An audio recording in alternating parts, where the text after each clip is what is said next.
Hello everyone, I'm Rob Mithra. It's been a while. I've just been busy with a lot of stuff, so I haven't had a chance to really catch up on anything. We're going to go over the update for the end of February. There wasn't really much to talk about. That's why I didn't really go into it when it went out. So that's why I never talked about it. There's really nothing to talk about, but I'm going to talk about it now, and we're also going to talk about Aya and Lunar Twilight Night, the two new shop things, because those are really interesting. So let's get into the update here. As you can see, it is from February 28th. Again, I just didn't talk about this till now. There's just really not. This is like just a really quick update. So we now have an estimated production timeline and have made some corrections from the first round of production. So nice, good thing for the Gambler's Chest here. If everything lines up correctly, it'll be similar to when the core game was completed, thus having some finished samples to showcase at Gen Con and fulfillment beginning in earnest shortly afterwards. My excitement grows with every step and illumination token we reach towards, or as we reach towards completion. So these things, I wish they were just rounded tokens because a lot of players already have the capsules to put their regular tokens in, so these are just now another weird, oddly shaped token, which won't fit in the capsules like everyone has already been doing for their survivor tokens and every other token of the game. Just more oddly shaped things, like with the knowledge cards, they're just a new card size. I don't know why that choice was made, but another weird, oddly shaped token. Hooray.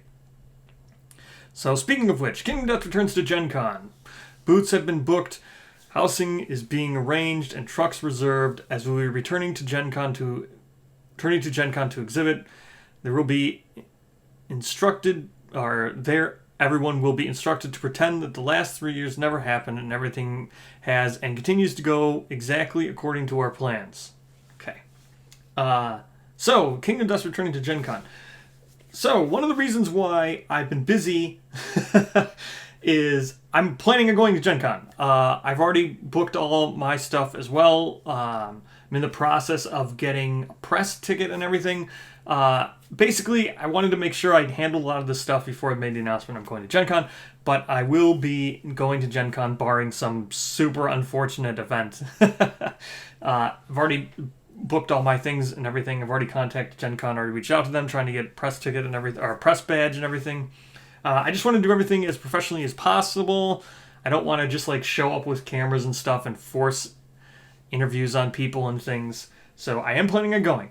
The definite 100% intent is to interview some people at Kingdom Death. Again, I'm going to go about this professionally and try to reach out to them earlier and see if I can schedule times and stuff. I'm not a huge fan of people just showing up and acting like they own the place and just doing things without asking. So that is why the last 2 weeks and stuff, since I haven't updated, I've been buying equipment, looking into that. So I've been getting lav mics, I've been getting weighted sandbags and things, condensed ones to hold tripods, better tripod for travel and everything, so I can fit it into a bag.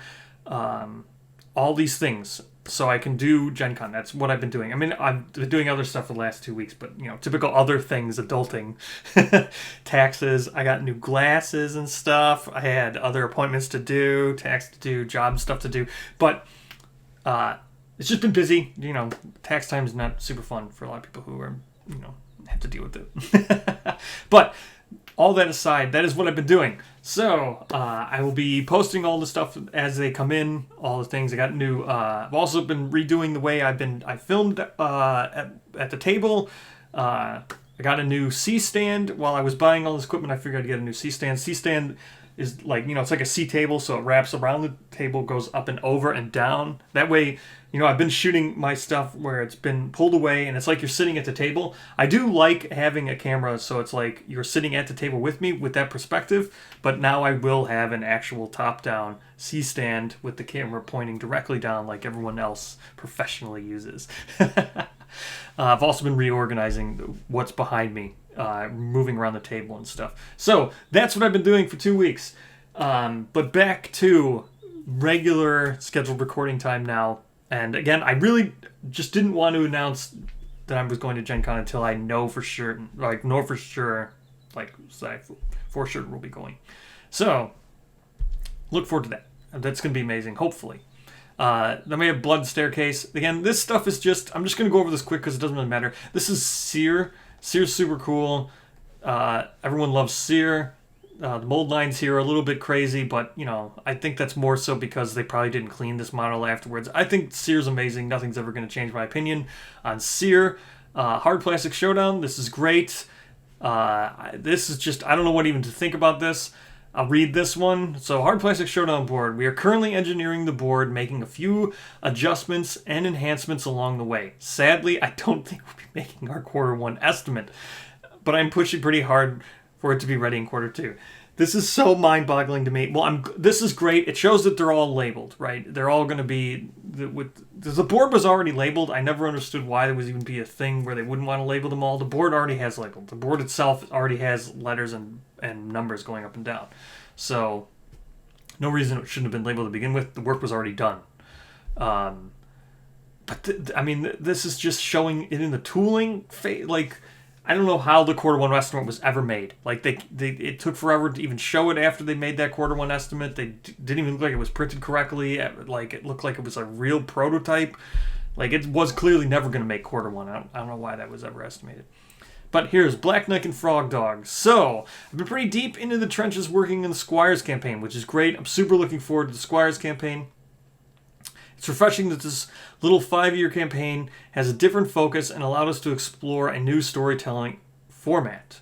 Within the campaign are suspicion cards, which reveal little background highlights about the Squires and their lives as keepers of the Black Knight. We also decided to include a light settlement phase and hunt XP component, so that there are some choices and progressions the Squires can make. This is mind-boggling to me. I wonder what the state of this campaign was in before they decided to add choices and progression. I'm assuming it must have just been a series of vignettes. You just play one vignette. It would be super static, which would have been awful.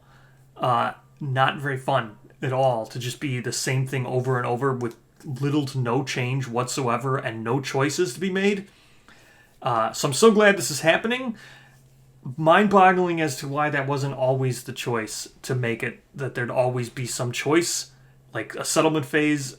Not Hunt XP, I kind of see that not needing to be. You could just do like a progression where it's just like you gain this and you gain this and you gain this, like a strain. So like you play through, you always gain the same exact thing. Then you could make each of the 4 Squires that you're departing with like specific roles, and then you could really tailor all that to that because you know what being like the vignettes do. But the fact that they just now are deciding to add choice and progression is mind-boggling. Like, I don't understand why they thought the 5-year campaign. So this is super good. This is great that this is being added. I just wonder what the state of it was prior to that choice. This is also neat. I think we'll be sending these off to print in April. Again, as we just talked about the Showdown board, estimates are never close to correct, but hopefully it is. We can just hope to be the best here. Hope for the best. A little bit of content has been added to both projects, rounding them out, but there is no major project delaying bloat.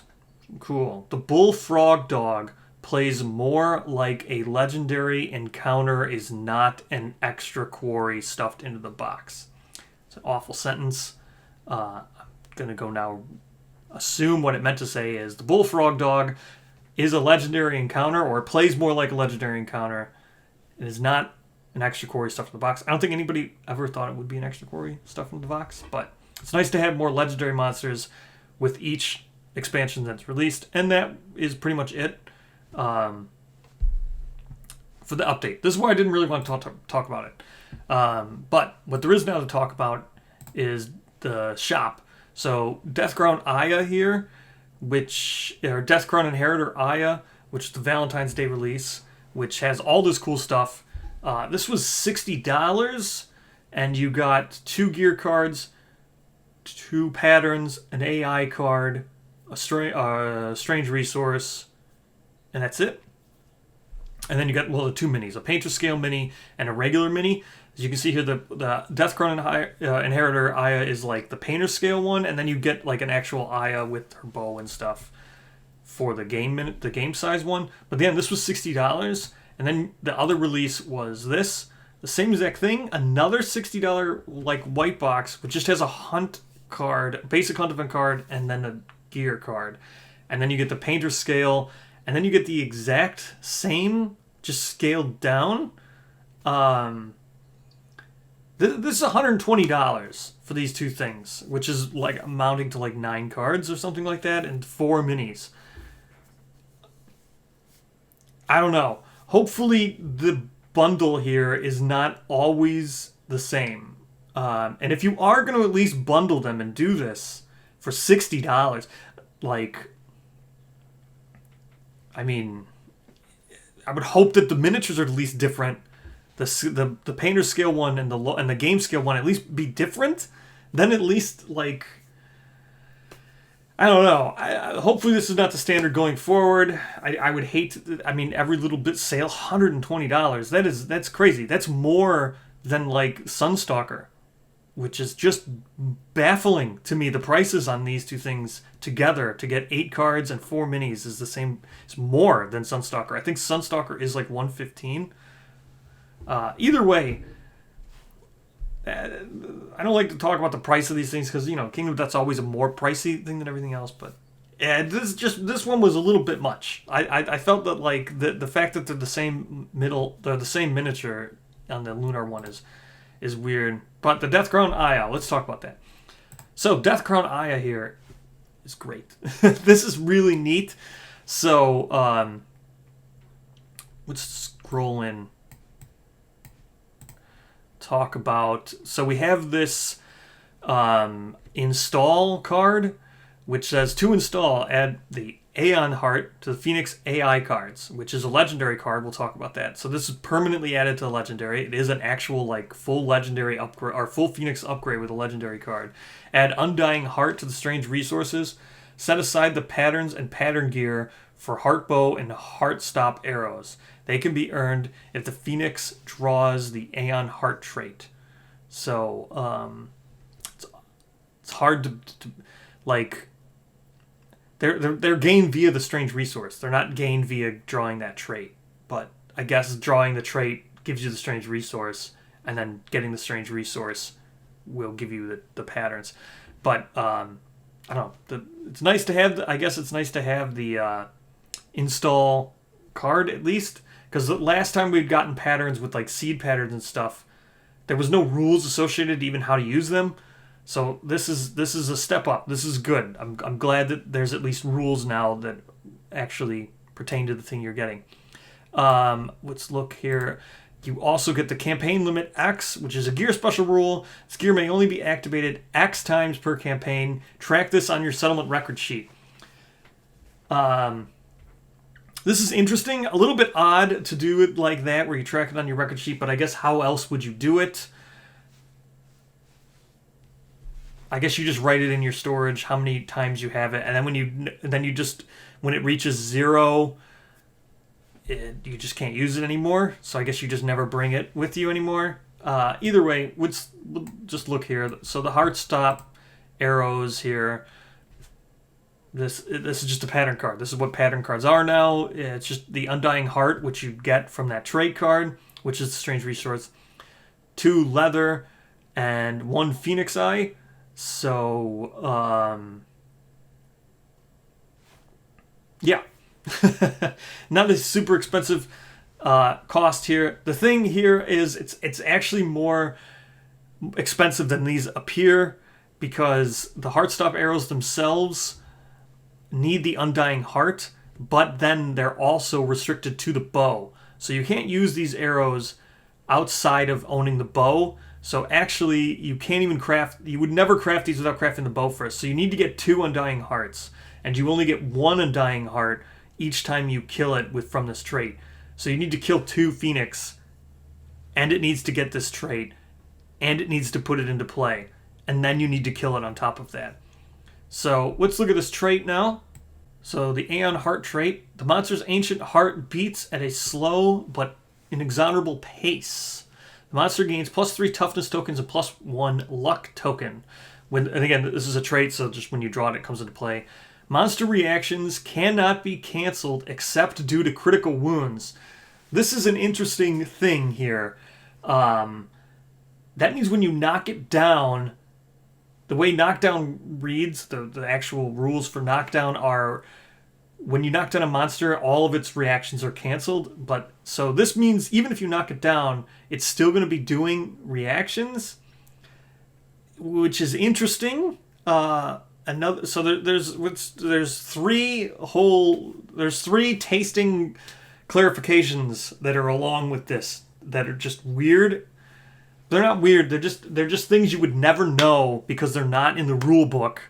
And then I needed to get Taste to clarify them, and I needed to bring it up. That means, remember, when someone asks Taste for clarification, that means it's someone else bringing something to the team's attention that needs clarity, right? There are 3 things here in this release that needed clarity, at least in majority opinion. Again, that's because the rules just don't explain it.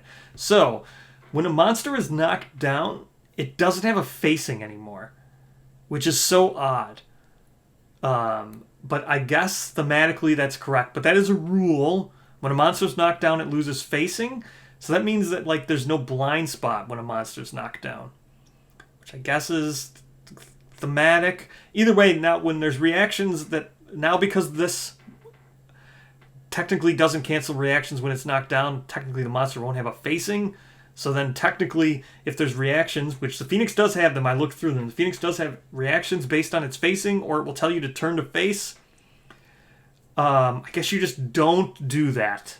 You just ignore it because it doesn't have a facing. There's also reactions that haven't materialized, so I guess it just rematerializes knocked down, which is interesting. And then there's also reactions that cause basic action, which Taste has clarified now. Basic action causes the monster to stand. So even though that's not listed in the rulebook as when a monster will stand, I guess it stands when it performs basic action, which makes sense, I guess, but that's never listed anywhere in the rulebook. The knockdown, having a monster remove its facing, is never talked about, and basic action causing a monster to stand is never talked about, even though there's 5 other conditions that what happens when a monster will stand. So I don't know if that's just I don't know. I'm gonna ask that again, official tasting notes, to get that run by the team to see if that will be confirmed errata, that whenever the monster performs basic action, it will stand. So, and then when the monster is defeated, you gain the Undying Heart Strange Resource. So let's look at the Undying Heart Strange Resource here. We don't need to really look at the Undying Heart. Oh no, we'll talk about this for the perfect organ clarification. Okay, so Undying Heart here is a perfect organ.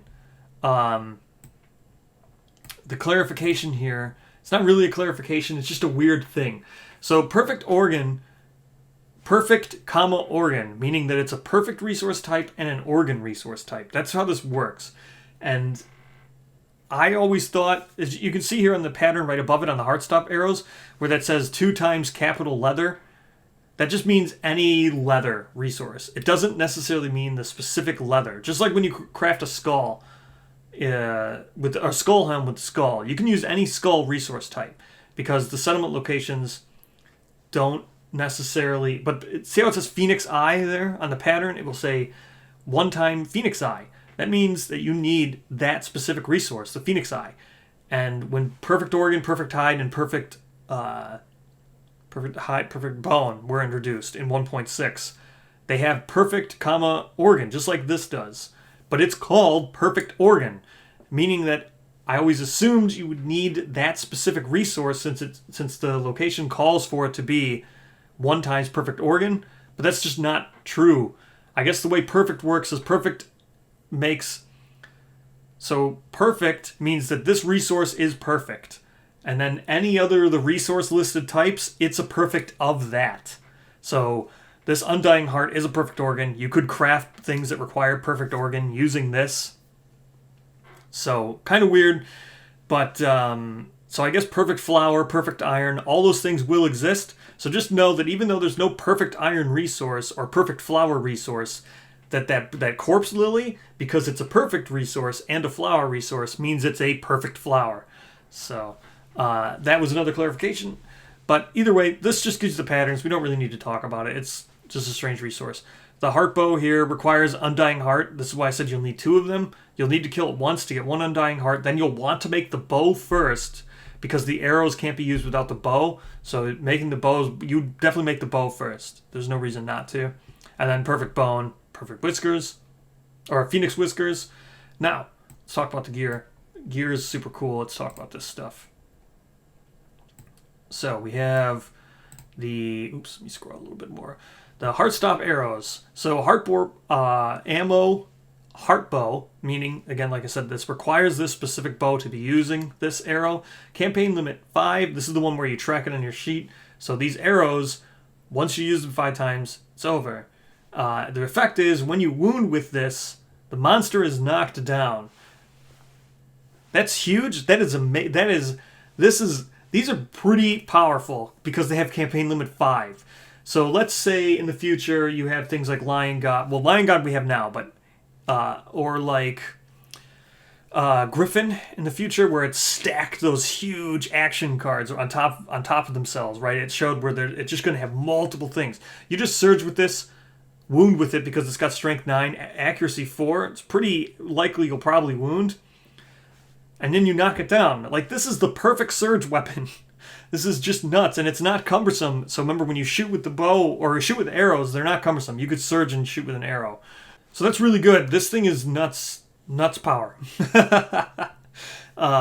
Perfect for just bringing with a one-time thing, bringing it and being done with or being specifically tailored towards fighting a monster that needs to be knocked down or you want complete control over. You just burn all 5, I guess, because it's a campaign limit 5. It's not a showdown limit. So you could burn all 5 of your charges against one monster.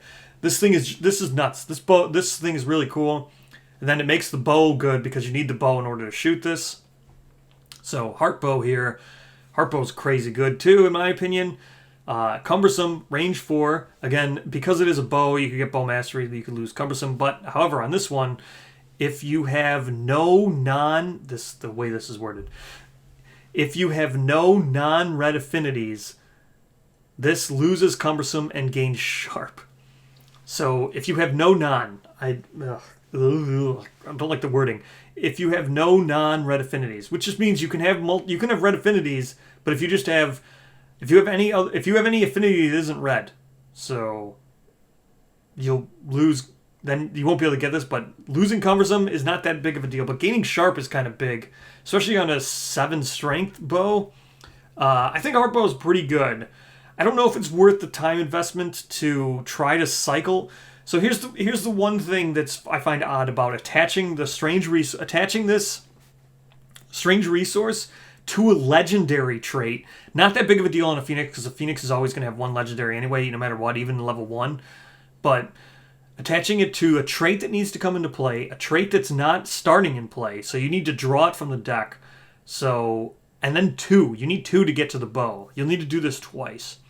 It really encourages you to either, 1, use slow weapons with cumbersome, or slow weapons with devastating and stuff. So then, you're only drawing the 1-hit location, and you'll wound off 1 card, or 2 cards with devastating, right? Then you'll want to headband again, look for another, so you're not wounding off this trait. This highly encourages deck manipulation to the point where it punishes you if you don't use deck manipulation, right? Let's say you're not someone who wants to headband every single AI card, and you don't want to look through this to make sure you don't wound off the trait.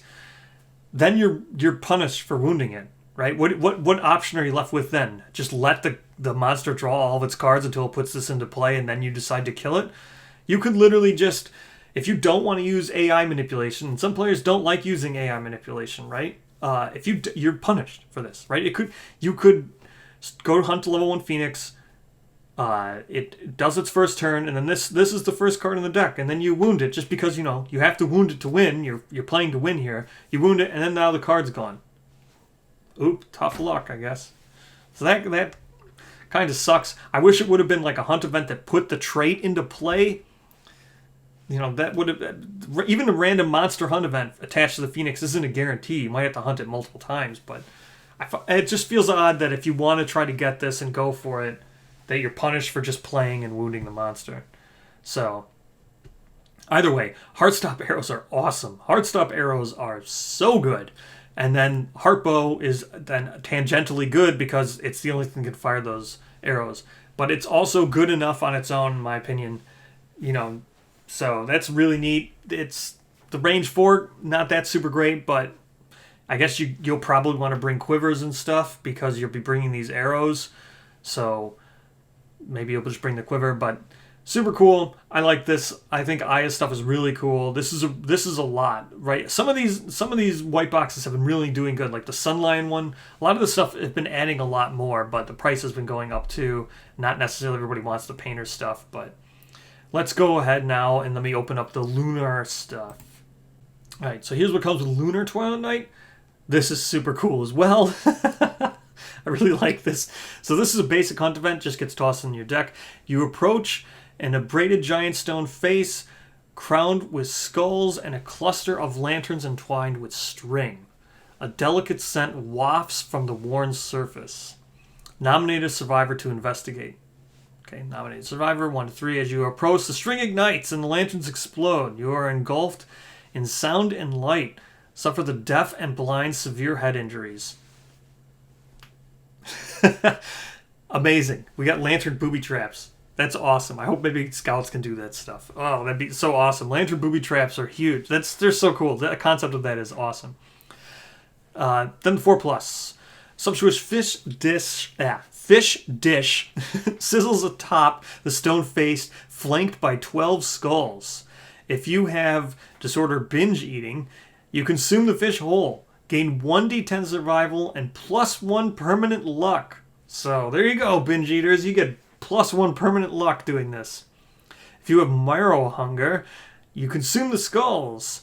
A tannic residue inside them leaves you lightheaded. Gain +2 accuracy tokens and +2 permanent strength. Pretty cool for marrow hunger. If you did not consume anything, you gain the Fish of Abundance rare gear. So Fish of Abundance rare gear is a blue left affinity, so synergizes pretty good with Luck Charm. On arrival, gain +1 luck token. Whenever you are knocked down, flip all your luck tokens. So this is interesting. This gets even better in Dragon King or whatever. When you the thing that lets you, whenever you flip a token, they still count as positive regardless of the side. Your negative tokens count as positive tokens. So this is really cool. This is just neat. This is a really awesome one. Just like cool white box content stuff. That's why I wish it was detached from. It doesn't necessarily. I want to say wish it was detached from the painter scale. I just wish that both those in the painter scale weren't the same exact mini, because you're the $60 price point. Again, I don't really want to complain about the price point of Kingdom Death. Kingdom Death's always going to be expensive, but I don't know. Would have just been nice to maybe have this just been a regular white box, but still really cool. This is fun. I think this is a good enough. This is the kind of thing you should be getting for basic hunt events rather than like weird interactions where you have to like do multiple rolls or things like that. Or what was the one with like Excalibur's good. That's a cool one. I can't remember the other ones. The old ones, Percival, were cool. Fade and stuff, they were cool. This is the kind of things that basic hunt events should just be like this. We should just get more of them that just had a basic hunt event, do a very minor thing. It's really cool. Really happy with these 2 white boxes. This shop release was actually really cool. Nothing else really to say. So, thank you for watching. I'll see you in the next episode.